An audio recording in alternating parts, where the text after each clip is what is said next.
ignorar o decreto de um rei. Não me prostro a outro Deus diante de ninguém, só adora Jeová. O rei muito furioso decidiu: vamos queimar.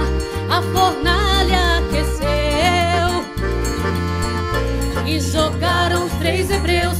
Mas vejam o que aconteceu: o quarto homem estava lá. E jogaram os 3 hebreus. Mas vejam o que aconteceu: o quarto homem estava lá. Passa na fornalha, passa no deserto, dando glória que é certo que Jesus vai dar vitória. Passa na fornalha, passa no deserto, dando glória que é certo que Jesus vai dar vitória. Vai dar vitória, vai dar vitória, dando glória que é certo que Jesus vai dar vitória.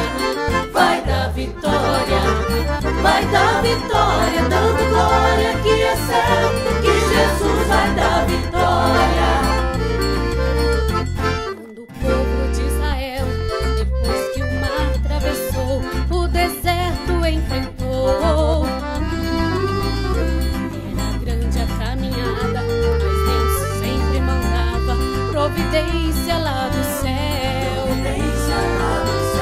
Mesmo o povo murmurando, mas Moisés sempre adorando, confiando no Senhor.